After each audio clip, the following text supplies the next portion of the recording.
São 8h07, voltamos com Folha no Ar, primeira edição. E agora no intervalo, doutor João Paulo estava nos explicando um assunto interessantíssimo que, aliás, atinge, sei lá, 70% da população brasileira, que são pequenos comerciantes, comerciantes maiores e tal, que é a classificação de dívida ou crime. O que é dívida e crime, né? Nós estamos falando, o senhor levantou a peteca por causa da história da pensão de alimentos. Isso aí. E agora mudou essa história do ICMS. Vamos explicar isso aí para o público, que pode interessar e muito. A princípio, nós tínhamos até ano passado a lógica do seguinte: dever tributo ao fisco não era crime. O fato de eu dever 10 mil, 15 mil, 1 milhão em tributos ao fisco não é crime nenhum. Quer dizer, dever, a princípio, não era forma de alguém ser preso. Uhum. A única exceção, dívida alimentar. Como nós estávamos aqui então ponderando, de fato... Ou então cheque sem fundo, né? Também, não. Nada. Nada. A única exceção a essa regra de que dever não é crime, alimentos. Só. Temos hoje, então, uma segunda exceção, que é ICMS. Puxa. Então, o ICMS, logicamente, não só ICMS, mas seguindo a lógica de tributos em que eu retenho e não repasso. Então, por exemplo, isso. O empregador que retém do funcionário INSS e não repassa. Uhum. Agora temos uma segunda exceção. O vendedor que retém o ICMS na venda de mercadorias e não repassa para o fisco também é crime. Então, até então, a lógica era o seguinte: ICMS. Se eu declarar falsamente uma receita, eu cometo crime. Uhum. Mas até então, declarei que eu recebo 10, mas não pago, não era nada. Era só dívida. Era só dívida.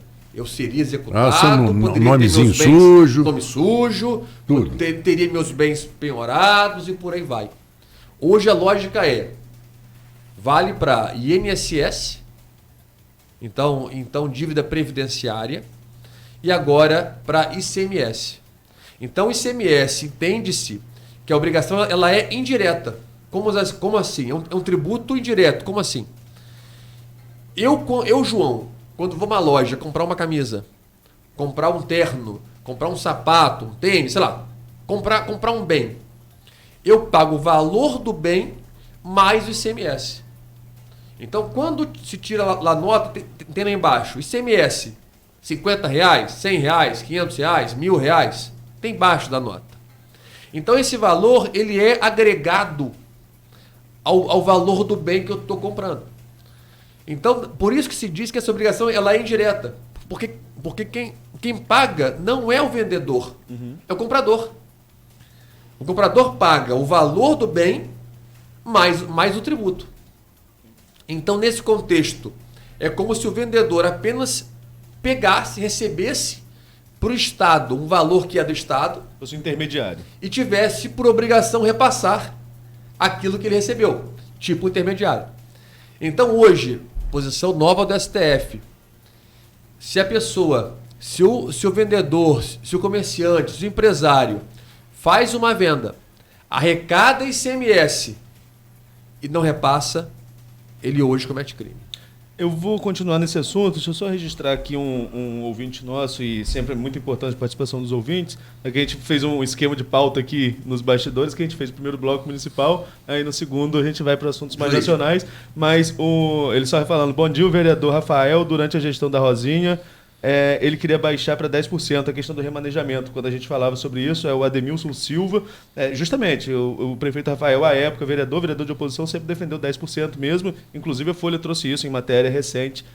Acho que entre sábado e domingo, a Folha estava abordando isso, lembrando, inclusive, essa questão. Mas voltando a essa questão de entendimento do STF quanto à dívida de ICMS ser crime, isso não pode abrir precedentes para outros tipos de entendimento nesse sentido e lá na frente a dívida ser criminalizada de forma geral?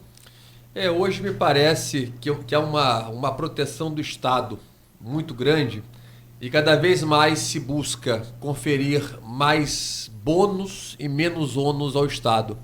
Cada vez mais se vê o STF, os órgãos superiores, eles buscando conferir interpretações sempre a favor do Estado. Então acho que sim, é uma brecha perigosa para que, por exemplo, poxa, se o ICMS pode, por que não o ISS? Se o ISS também, eu, João, advogado que presta serviços jurídicos, se eu recolher do consumidor, a princípio também eu estaria obrigado a repassar aos cofres públicos. Sim. E outros tantos tributos que, na verdade, se embutem no preço daquilo que se paga ou pelo produto ou pelo serviço. Então, de fato, é um precedente perigoso que abre brecha para uma série de interpretações que no futuro podem sim criminalizar uma série de dívidas não pagas ao Estado. Agora, o pacote anticrime, vamos falar um pouco sobre o pacote anticrime. Passou, foi sancionado aí com alguns vetos. Qual a sua análise do que passou pelos pacotes? Sobretudo, essa questão mais polêmica, o Bolsonaro chegou até a falar ontem, que acha muito complicado essa questão aí do juiz de garantias. Juiz de garantias. Ele ontem até falou em rede social que achava muito complicado, mas passou também. Como que você vê essas mudanças previstas a partir de agora? Olha, numa análise perfunctória, numa análise preliminar do pacote anticrimes, eu achei muito interessante a busca de dinamizar as relações jurídicas, dinamizar a relação processual e você conferir mais, como é que eu vou dizer, mais rapidez. Busca-se mais rapidez sem perder de foco as garantias que eu acho que nós temos que ter em todo o processo. Então, só para você ter uma noção, essa questão que hoje é o cerne de tudo que é debate jurídico, é saber o que são os juízes de garantia, qual que é a finalidade, como que vai na prática acontecer, se isso vai, numa ação normal, atrasar, se vai adiantar, se é bom se vai atrapalhar e por aí vai. Então, só para termos uma ideia de como que isso seria, é como se eu, hoje, ao invés de eu ter um juiz, eu vá ter dois. É como se eu tivesse um juiz no começo e um no final. É como se os juízes não se falassem, como se as provas que eles têm nas mãos sejam diferentes e a opinião de um não contaminar do outro. É como se, por exemplo, tivesse um juiz para comandar tudo até o início do processo. Tivesse um outro que, após o início do processo, dissesse, olha, o réu é culpado ou inocente. Então, essa lógica já se aplica na Alemanha, Itália, França, aqui na América do Sul, Colômbia, Chile, por aí vai. Então, mundo afora já é uma lógica que busca dar garantias àquele que é acusado, àquele que é réu no processo. Ou seja, de eu ter uma análise preliminar com base nas provas do inquérito, provas essas que não contam com a influência de advogado, com a influência de defensor público, onde o investigado não pode opinar, não pode pedir, olha, ouça essa pessoa que ela vai dizer que eu sou inocente. Ouça fulano que ele vai dizer que eu sou inocente. Ou faça essa prova, ou faça uma perícia. Então acaba que nós vemos, Brasil afora, uma série de distorções por inquéritos mal conduzidos. Por inquéritos em que se houve apenas uma pessoa, inquéritos que por defasagem na produção de provas, acaba que geram um processo mal instruído e acaba que, por exemplo, a pessoa que foi ouvida em sede de inquérito já faleceu, não pode ser ouvida em juízo, mas lá atrás ela falou que o réu era culpado, ainda que eu não venha ouvi-la, ainda que eu não possa fazer pergunta para ela, Então, se a senhora disse que o réu é culpado, ele então é culpado. Então, visando acabar com esse ponto do réu ficar exposto às provas do inquérito, sem poder fazer uma contraprova em juízo, é que se criou essa dicotomia, essa divisão de atividades. O juiz, que visa analisar prisão, busca e apreensão, se vamos fazer delação, se vai ser aceito ou não, se temos que fazer a quebra dos dados bancários, fiscais, etc., do investigado. Então, esse juiz ele fará uma análise preliminar do que tem no processo, das provas do inquérito policial. Iniciando o processo, quer dizer, ele entendendo que há o mínimo de provas para poder iniciar o processo. Nós pegamos todo esse processo, guardamos, iniciamos um outro, perante o juiz de julgamento. E aí sim, vamos fazer novas provas, com as partes podendo fazer perguntas.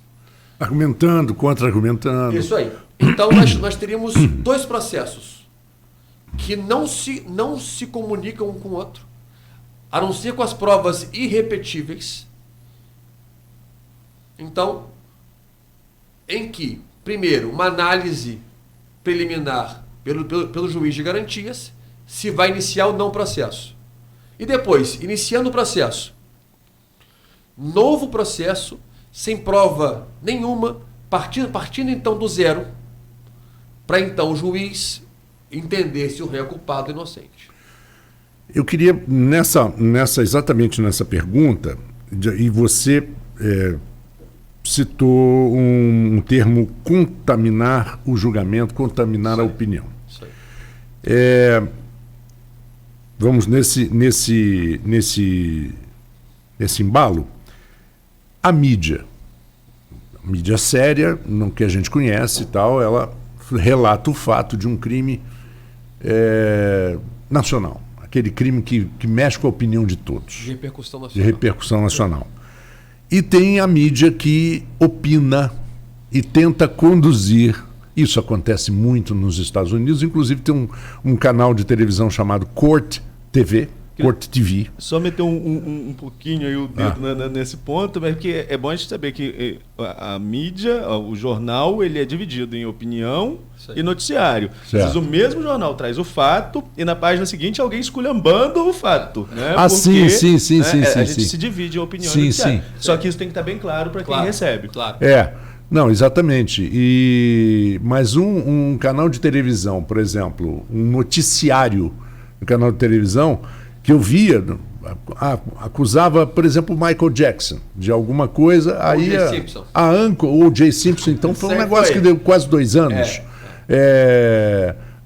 O âncora fala, mas claro que ele é culpado, foi ele. Ela não podia nem fazer isso, porque você na posição de um advogado, mas que é âncora, você tem que manter uma certa... e trazer os fatos. Verdade. Você acha que isso, por exemplo... contribui para a condenação, às vezes, de um inocente? E o que acontece com esse inocente que é preso, 14 anos, e depois é provado que não foi ele? O que ele recebe de volta da sociedade? Não tem nada. Me lembra um caso emblemático também no país, que foi a escola de base de São Paulo. Sim. Uhum. Esse caso emblemático, na escola... houve uma acusação por parte de um jornal lá de repercussão de São Paulo, de que houve dentro da escola uma moléstia sexual a uma criança. E aí a escola praticamente fechou, bem, acho que hoje não existe mais, de fato não sei, mas a opinião pública execrou os donos da escola. Sim. E depois viu-se que o fato era inverídico. O fato não era realidade, não era real. E nesse contexto não tinha mais como você voltar para o copo a água que foi derramada. Uhum. E aí, nesse contexto, é isso que se busca, é isso que se quer evitar. Se quer dar mais garantias e permitir que aquele réu tenha um julgamento justo, isento, sem contaminação, de forma a permitir que ele, em iguais condições que a acusação, faça a prova. Uhum. Então, de fato, para o réu, que hoje é acusado, sendo que já se inicia uma ação contra ele, com um monte de provas, com um monte de elementos, com um monte de material, e cabe a ele, muitas das vezes, um tímido esboço de reação, um tímido esboço de contraposição a isso que lhe é imposto, muitas das vezes não tem reais condições de se autodefender. Até porque nós sabemos a quantidade de réus pelo Brasil afora e a falta de estrutura do Estado para poder prover a ele uma defesa justa, adequada, para um defensor público que se interesse pelo caso, que busque até o final defendê-lo e chegar a se de fato ele é culpado ou não pelo crime que ele... Exatamente. Eu estava tentando agora buscar uma informação sobre um crime que teve nos anos 30, em São Paulo, de uma mulher que foi acusada e condenada, e eu acho que foi até o primeiro caso de uma condenação da morte de um assassinato sem o corpo. Pode acontecer. Pode acontecer. Pode. E esse caso foi. Ela foi condenada, ficou com as reduções de pena de bom comportamento, saiu com 8 anos, 9 anos, não sei. Passado um ano, ela ela descobre o marido vivo, o ex-marido vivo, e ela vai e mata. Sim. E ninguém pôde fazer nada. Ela saiu com a arma na mão. Pronto, e não foi presa. Já paguei por esse crime, então, obviamente... De fato... Tem até um filme. Tem um filme americano sobre isso. Que infelizmente denota o erro no julgamento anterior e poderia ser coibido, de repente, dando a ela mais condições, mais meios de provar a sua inocência. Então são essas distorções que eu acho que a lei visa coibir. Isso em inglês chama double jeopardy, risco duplo. Sim, verdade. Eu não conhecia o projeto, falei isso com você aqui antes de a gente entrar no ar, não tenho motivo nenhum para não admitir isso publicamente. Eu não conhecia o projeto, estou ouvindo aqui pelo que você está explicando. A justiça brasileira já é considerada uma justiça bem lenta. Sim. Essa mudança ainda não vai fazer o processo durar mais tempo ainda? E outro ponto, a questão da falta de juiz. O juiz vai acumular essas funções? Como que fica? Na verdade, não acho que vai ficar mais lento. Na verdade, é como se fosse aqui você ter uma pauta aqui para ser debatida durante o dia aqui do programa, sendo que você fazia sozinho o programa.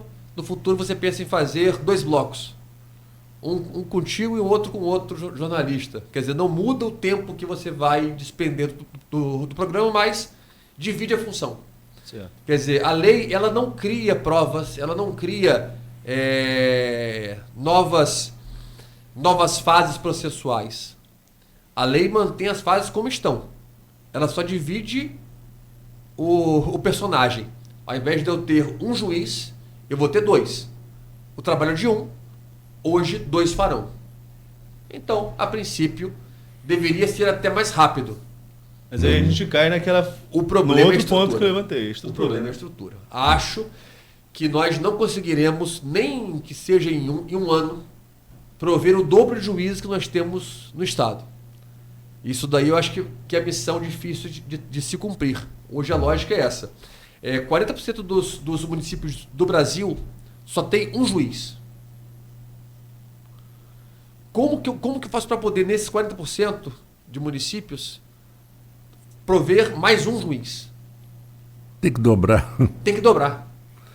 Então, aí eu não sei se de repente faríamos o juiz de comarcas próximas seria o juiz de garantias dessas varas.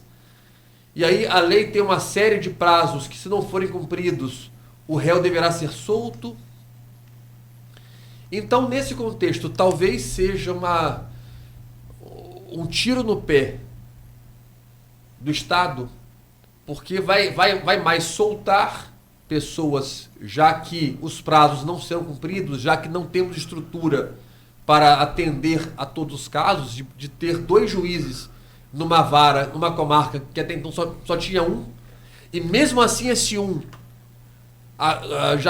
de repente já estaria sem vaga preenchida, como nós temos aí estados que, diante das dificuldades financeiras que enfrentam, não conseguem nem prover as vagas mínimas para ter um juiz por comarca.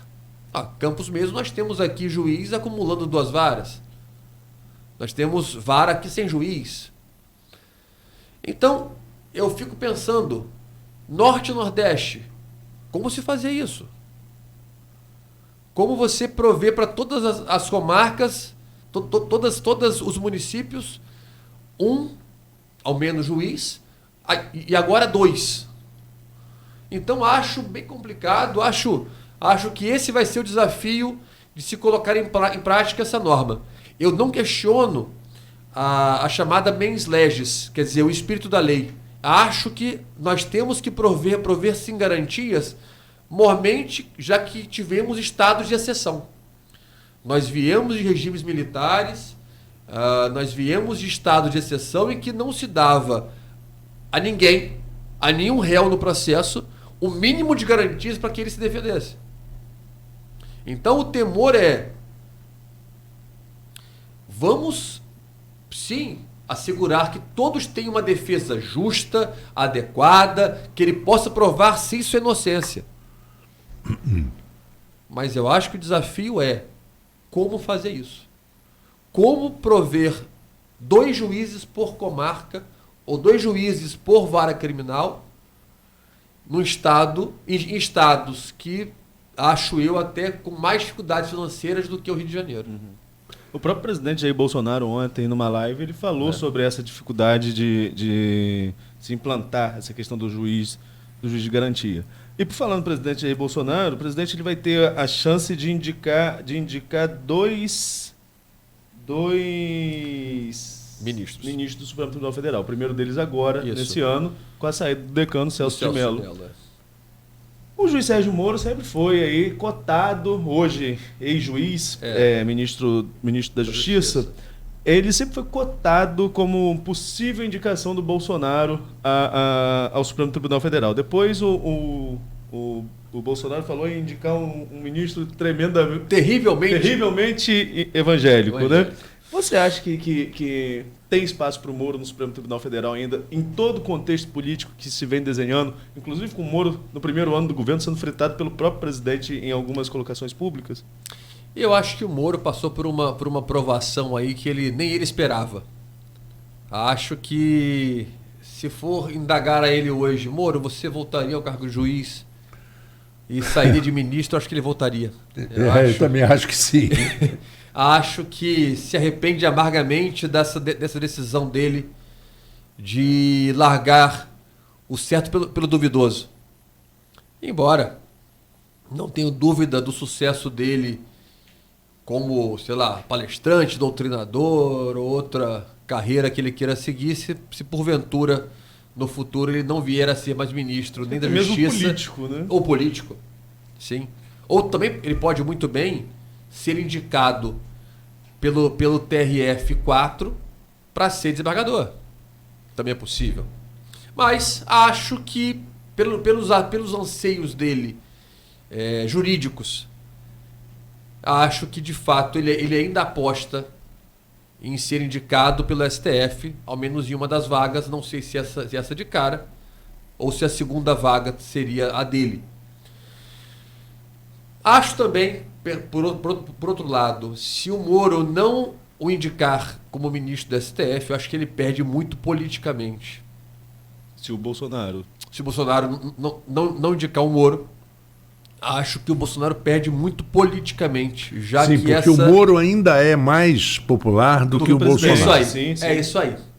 ainda... Isso é muito importante. Ainda, o Arnaldo sempre fala isso. O Moro, apesar de tudo, ainda tem uma popularidade bem maior. Muito maior. E, de fato, acho que o presidente ganhou muito no início do governo ao indicá-lo como ministro da Justiça. Justiça e Segurança Pública. Né? Isso.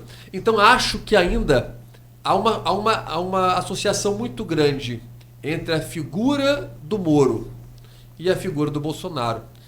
E acho que daria identidade ao governo e acho que também ajudaria a limpar um pouco a imagem do STF. Que hoje, até estava aqui lendo uma pesquisa, que a instituição que hoje mais tem índice de rejeição é o STF. O órgão público que hoje mais causa repugnação, mais causa ojeriza do eleitor, de todos, ainda é o STF, por decisões que talvez não fossem as mais adequadas, que não se encaixassem naquilo que o público gostaria. Então, acho que o Moro seria uma forma de você limpar ou atenuar a imagem do STF, você conferir credibilidade ao governo, porque hoje, de fato, nós temos um governo que racha com todos os seus aliados.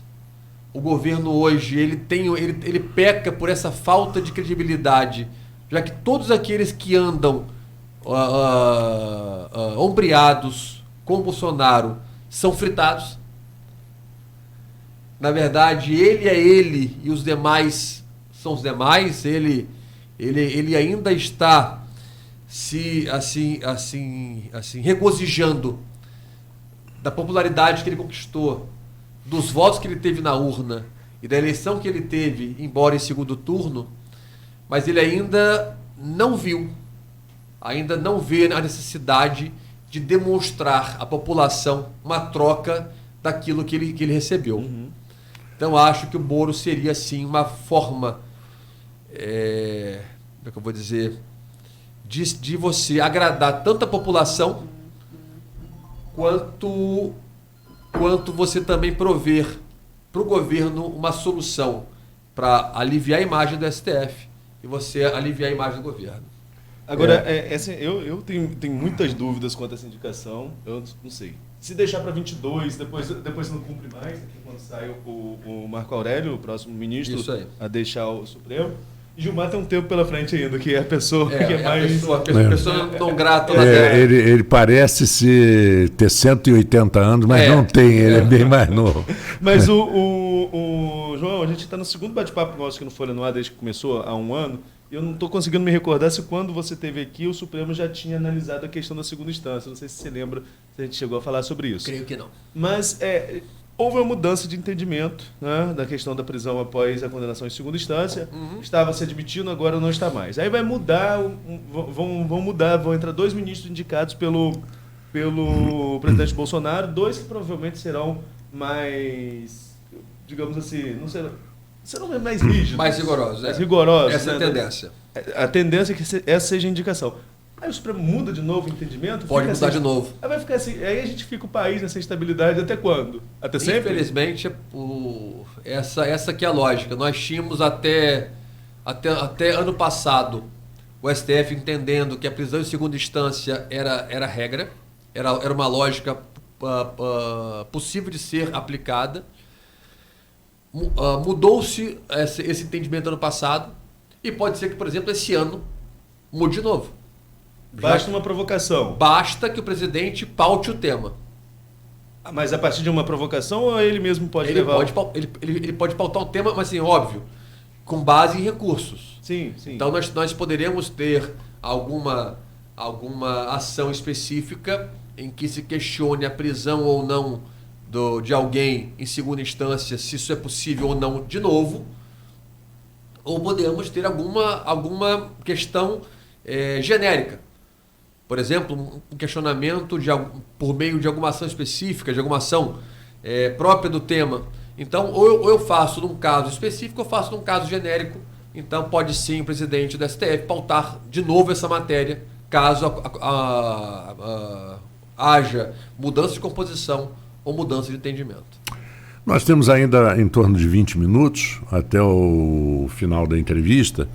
Eu queria colocar, porque eu acho que é rápido, eu só queria colocar com o Dr. João Paulo a história da responsabilidade civil, que é uma coisa que é muito respeitada e muito observada em muitos países, e no Brasil as coisas não funcionam desta forma.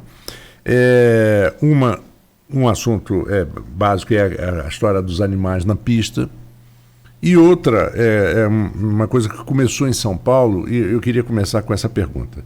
Em São Paulo já tem, e você como advogado sabe que a jurisprudência conta muito, né? As companhias de seguro, porque às vezes, na verdade, uma companhia de seguro forte, ela tem mais poder jurídico de brigar contra o Estado, contra o município, do que uma pessoa. Sim. Então, por exemplo, as companhias de seguros em São Paulo, e já tem várias centenas de casos dessa jurisprudência, é que o carro vem andando numa avenida, cai num buraco terrível, arrebenta a suspensão, capota, a companhia de seguro vai lá na hora, fotografa tudo, paga e vai e entra com uma ação contra o município e recebe, porque eles estão até já bloqueando a conta. É isso aí. Então, você não acha que essa jurisprudência... A outra coisa, a árvore que cai, por falta de manutenção, porque a árvore fica podre e cai em cima de um carro. Aí diz, não, isso é assim, o tempo... Não é o tempo improvável, a árvore está podre, amigo. E você não acha que as pessoas, que os governantes têm que estar atentos a isso? Porque se já está começando a dar certo em São Paulo, e os advogados são muito inteligentes, eles sabem a pegada, isso vai para o Brasil inteiro. Concordo com você. Na verdade, esse já é um entendimento já consolidado dos tribunais pelo país. Então, todo ato que decorra de uma ineficiência do Estado, não importa o setor, não importa o grau, ele tem que ser pelo Estado indenizado. Então, por exemplo, nosso município que está cheio de buracos. Se eu passo com o meu carro, furo o pneu, é dever do município me indenizar. O problema hoje é a demora que é para eu ser indenizado. Então acaba que uma ação vai durar uns 4 anos, aí vai virar precatória para se pagar daqui a uns 5 anos. Então, total, quase 10 anos para poder ter meu pneu reparado. Então, na verdade, o problema não é... Se tiver correção desse tempo todo, vira quase um carro, né? E vira quase um carro, não tenho dúvida. O problema não é, na verdade, se eu tenho ou não direito. Na verdade, é como torná-lo efetivo. Então, de fato, você citou aí 3 exemplos que, de fato, o Estado tem que prover a solução e tem que indenizar. Um buraco na pista. Uma árvore que está, embora no lugar, mas por dentro está toda comida por cupim, por exemplo. Ou... Formiga, tudo. Formiga, aí, vai. Animais na pista, idem. A diferença só de animais na pista é que se houver algum dano, não é só o Estado que tem que responder, mas a empresa concessionária. Então, por exemplo... E o proprietário do animal? Autopista também.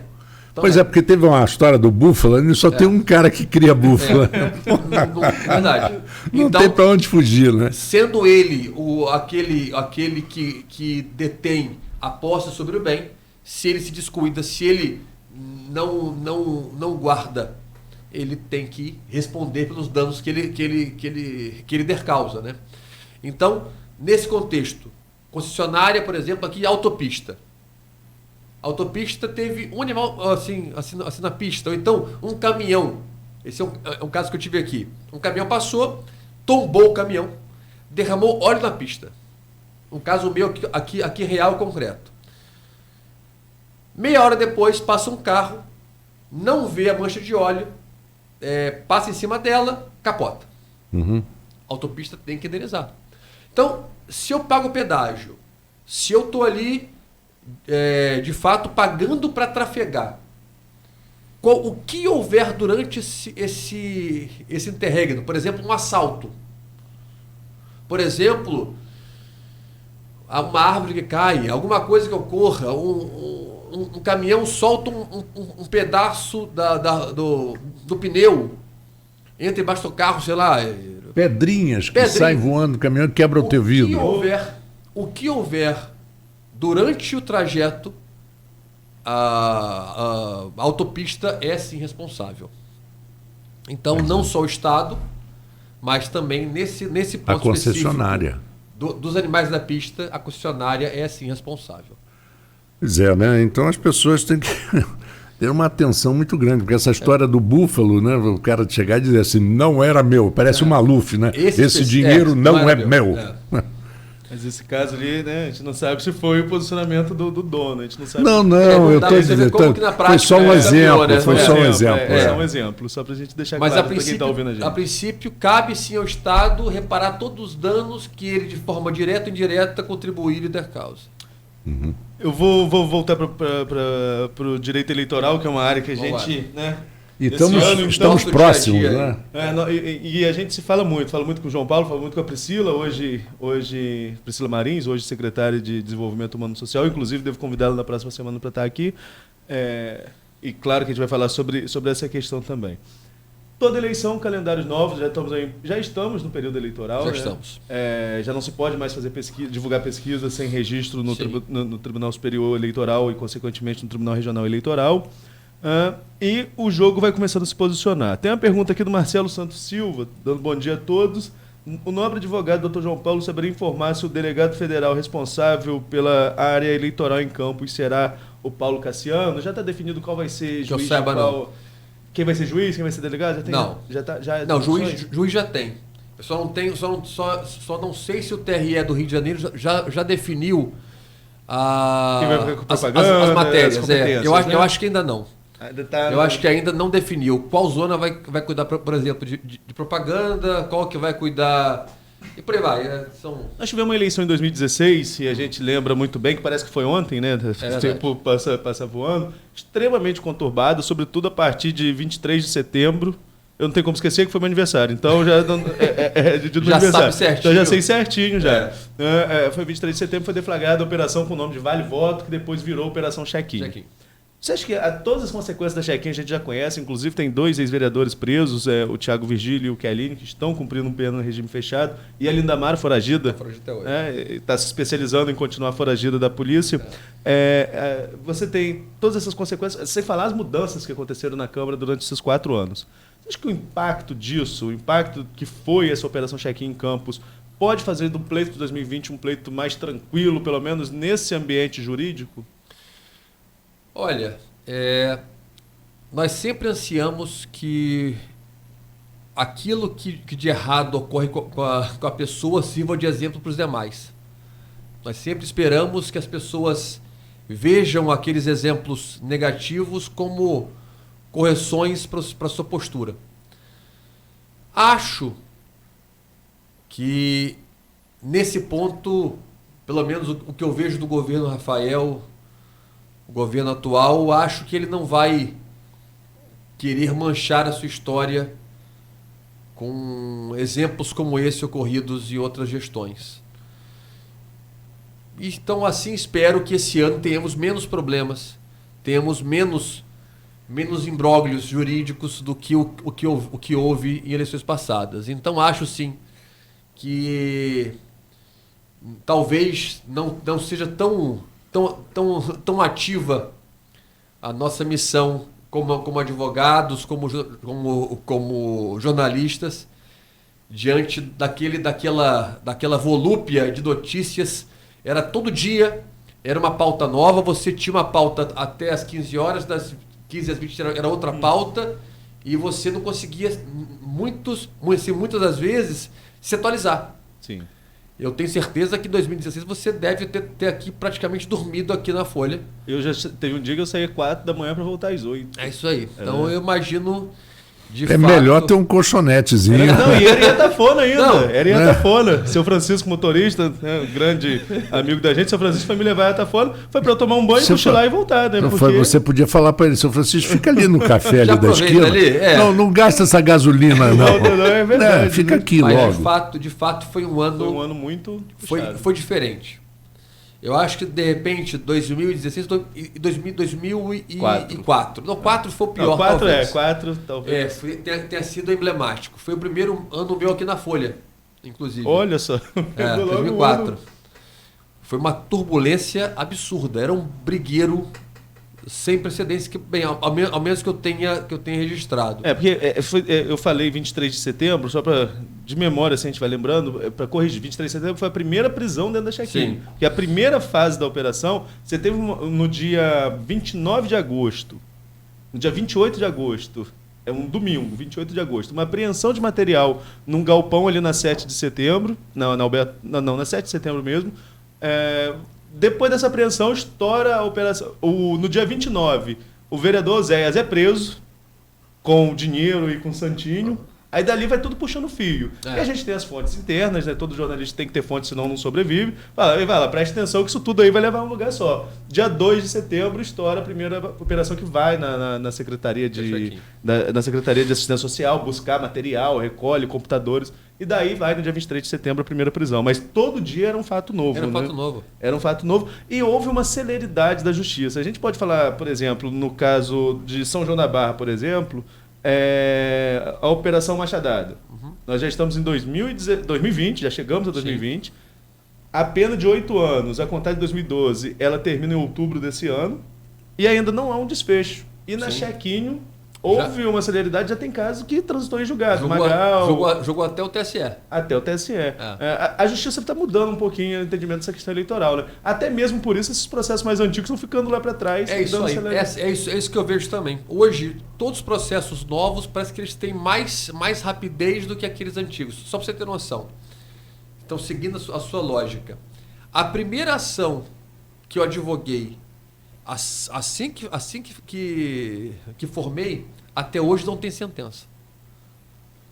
Isso já tem 18 anos. Uau! Até hoje não tem sentença. Porém, ações minhas propostas ano passado, algumas até já há sentença. Então isso prova que, de fato, o cuidado hoje dos juízes é em você prover soluções mais novas e deixa, em tese, esquecido aquela herança jurídica antiga. Aqueles processos que já estão lá pegando mofo, já estão lá com volumes enormes de papel, sendo que até hoje ninguém se arvorou a dar solução. Não será ele que vai dar. Então, de fato, essa é a lógica, não só nesse caso, mas acho eu que em todos os processos que eu acompanho. Também nos eleitorais mais antigos também sempre percebo isso. Mas então, a gente está caminhando para o final. Você, além de advogado que todo mundo conhece, você também é comentarista político nas eleições da Folha lá estaremos juntos aqui em outubro. Na Plena TV também, já é um comentarista oficial. Eu mesmo apresentei na Plena TV em 2014. Foi. Um programa com você, com o Robson. Primeiro turno.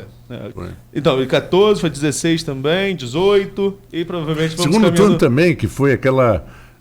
Dilma e Aécio. Dilma e Aécio. Foi. Eleição conturbada também. Poxa, muito. E vamos caminhar para 2020. Então, você gosta de participar como comentarista do cenário político. Eu queria saber a sua opinião de como você está vendo esse desenho aí para 2020 em Campos, com esses candidatos com DNA políticos, outros querendo pegar essa onda de renovação que vem de 2018. Como você está vendo se arrumar esse contexto? Hoje nós vemos ainda sem uma definição, sem uma posição, sem uma lógica a ser adotada. Me parece que ainda os peões ainda estão sendo colocados no tabuleiro para a gente poder ver quem de fato vai vir, quem de fato virá com chances de concorrer e aqueles que serão mero coadjuvantes. Então ainda acho muito cedo Ainda estamos no início de um pleito. De fato, nós temos aí 3 ou 4 candidatos que já estão aí mostrando a cara, já estão de fato em campanha. E todos os demais ainda vendo se há oportunidade de virem ou não. Mas acho que o pleito está totalmente aberto. Eu acho que nós nunca tivemos uma eleição com tanta possibilidade de qualquer um deles se eleger. Acho que não temos nada ainda formado, não temos nenhuma lógica já definida. E acho que tudo vai, de fato, depender de junho, como as coisas vão começar a se estruturar, como as coisas vão começar a ser feitas, as alianças políticas como serão, quem vai se alinhar com quem, para então definirmos como é que as coisas vão caminhar. Mas só aí que a gente vai ver quais são as principais forças. É isso aí, eu acho. Eu não sei a sua posição, não sei como é que vocês estão aqui enxergando, mas eu acho mais ou menos isso mesmo. Pelo menos eu vejo assim. Eu acho que alguns nomes já se posicionam aí. Não, claro. Com potenciais, mas com mais chances. Mas você tem que entender também que a gente tem que entender, que todo mundo pensar, porque há um problema financeiro na cidade e isso... É verdade. Aí, por exemplo, um deputado federal, Vladimir Garotinho, que está fazendo um mandato parlamentar muito bem feito. Verdade. Vai botar capital político à prova para pegar a cidade com o orçamento do jeito que está. E se os royalties foram partilhados? Tem interesse em pegar a cidade do jeito que está? Verdade. Entendeu? Verdade. Tem muita coisa para se ajustar ali ainda. De outro lado, o grupo de Garotinho vai ficar sem candidato. Então tem muita coisa ali para se ajustar. Eu acho que eu concordo com o João Paulo. Vem abril, que é o período de janela aí, para mudar março e abril, né? Acho que 30 de março é o limite, para mudança de partido, que aí a gente vê quem vai para quem, porque não são só vereadores, né? Tem secretários também que são pré-candidatos a vereador, e isso vai se arrumar ali na frente, e lá para junho, quando forem as convenções, aí sim, começa a clarear. A gente começa a definir. Mas, de fato, se a gente for pensar, se a gente voltasse no tempo 4 anos, vamos pensar aqui, eleições de 2016. Se pensássemos assim o seguinte, o Rafael, você hoje, já sabendo como será o futuro, você viria como prefeito? Ou faria mais um mandato de vereador? Porque, Boa pergunta. De fato, acho eu que a ideia dele foi muito boa. Assim, o propósito dele foi muito bom. Mas acho que não houve condição dele colocar em prática tudo aquilo que ele idealizou. Talvez, na época, se ele tivesse a ideia, vou fazer aqui mais 4 anos como vereador. Mas mais 4 anos que eu vou entender como o negócio funciona e ver como as coisas vão caminhar em termos financeiros. Posso quase lhe afirmar que ele hoje seria o candidato, talvez com... maior potencial. Acho que ele hoje estaria eleito sem sombra de dúvida. Se ele tivesse o feeling de há 4 anos, deixa eu aqui postergar um pouco o meu sonho, já que o município ainda está engatinhando mal financeiramente, deixa então, no caso, na época, Chicão governar, e eu vou assumir Campos em 2020. Acho que hoje ele seria o nome com quase 100% dos votos. Acho que ele teria feito solidificado o seu mandato como vereador, aprendido mais o traquejo de lidar com a Câmara, que a gente sempre fala aqui que é muito difícil. Você falou hoje. É verdade. Você governar sem maioria... Não tem como. Não tem como. Na verdade, é dar murro em ponta de faca. É como um amigo meu diz assim, mesma coisa que você ter mulheres 5 filhas dentro de casa. Você não vai ganhar nunca. Você vai perder sempre. É por aí. Vai perder sempre. Então, acho que se a lógica dele, há 4 anos pretéritos, fosse essa, ele hoje seria o candidato com sobra de votos. Hoje eu não sei mais. Pois é. Bom. Hoje eu posso até afirmar, eu não sei quem é o candidato do governo. Eu não sei. Ele se colocou no ano passado como pré-candidato. É isso aí. Será que ele mantém? É um bom questionamento. Boa pergunta. Eu não sei. Arnaldo, João Paulo, poxa, programaço. Muita coisa que estava meio que inexplicada ou nebulosa, a gente conseguiu esclarecer, mas tem tanto assunto. Eu até sugeri ao Arnaldo um dia fazermos aqui uma coisa sobre consumidor. Direito do consumidor, que é muito interessante, porque as pessoas precisam aprender certas coisas, quais são realmente seus direitos. Sim. Né? E pelo menos alguns nós falamos hoje. Consumidor tem muita coisa. Só pontos aqui que a gente pode no futuro explorar. A própria lei do pacote anticrimes traz uma série de mudanças. Só para vocês terem uma noção, uma mudança, até então, só se podia cumprir 30 anos de prisão. Hoje são 40 anos. Entra em vigor agora, dia 23. Então, outra mudança. E assim, e outras? Tantas que não podemos aqui debater. Aqui a gente está com o horário estourado. Também tem conta de ouvinte, tem várias coisas. Bem, claro que teremos outras oportunidades. Deixo aqui à disposição de vocês, o dia que precisarem. Uma honra para mim, prazer e privilégio. E é sempre muito bom a gente conversar com você. Prazer nosso também, privilégio. Deixa eu só dar um retorno ao nosso ouvinte, Marcelo Santos Silva, aqui, que a pergunta dele é pertinente, mas infelizmente nós estamos com o horário estourado, Marcelo. Mas na próxima oportunidade, certamente a gente está repassando aqui, tá certo? Valeu, gente. Jorginho Venâncio também. Será que o G8 racha entre eles? Aí que tá, né? Eis a grande questão, porque 4 perderam cargo de confiança. 4 não. Vamos ver como vai ficar isso daqui pra frente.